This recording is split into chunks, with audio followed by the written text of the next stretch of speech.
Little Coquille, Oregon is split apart by the murder of one of its children.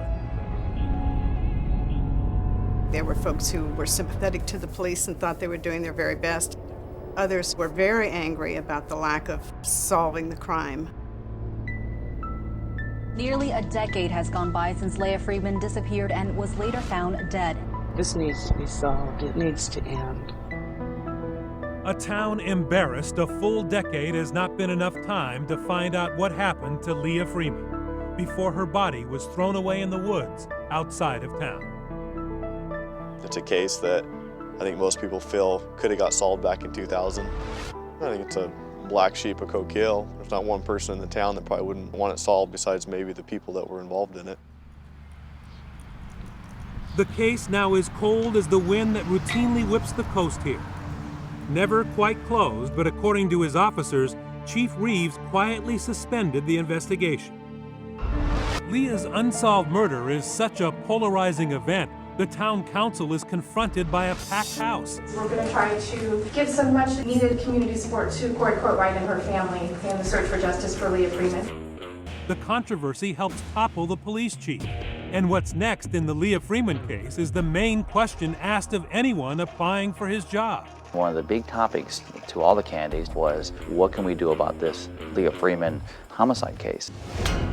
Mark Daniels is given the job, vowing to focus on Leah Freeman's murder. Cold cases are tough, especially after 10 years like this case has been. There was no files, it was thrown in boxes. We didn't know who had been interviewed, who needed to be interviewed, what evidence do we still have. Some of the evidence was in other departments' evidence rooms. The photos, back in those days, a lot of Polaroids. Polaroids degrade after a long time.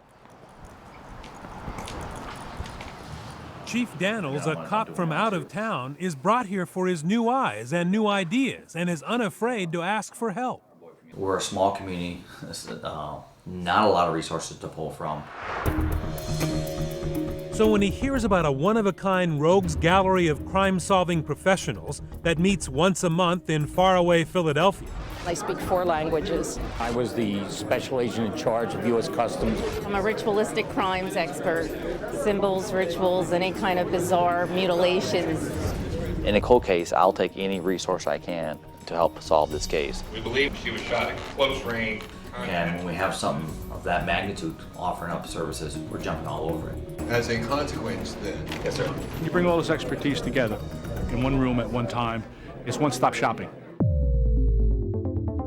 So Leah's case turns to the men and women of the Vidocq Society, named after Eugene Francois Vidocq, the father of modern criminology, Napoleon's chief detective, practicing police science 100 years before the FBI or Scotland Yard were even formed. You have an organization of pro bono crime fighters who believe passionately in good and evil and in being on the right side of it.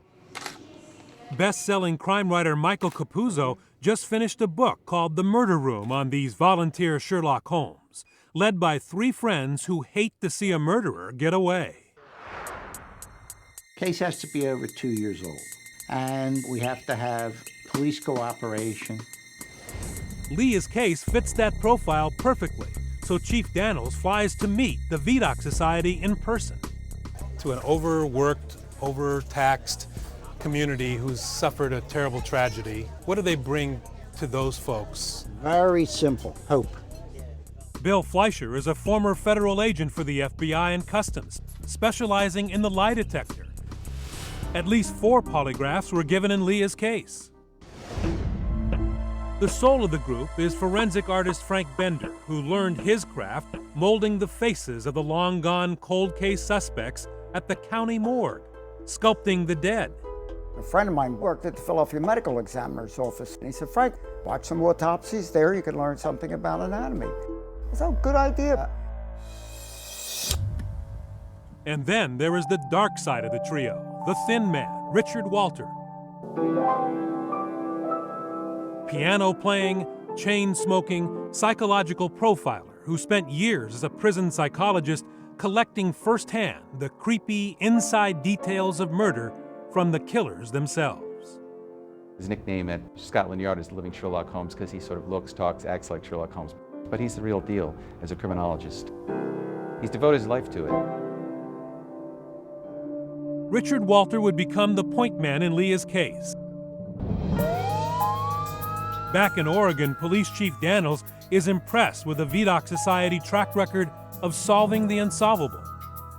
I've been in law enforcement 26 years, but sitting in the room that day with these experts, I felt like it was my first day on the job.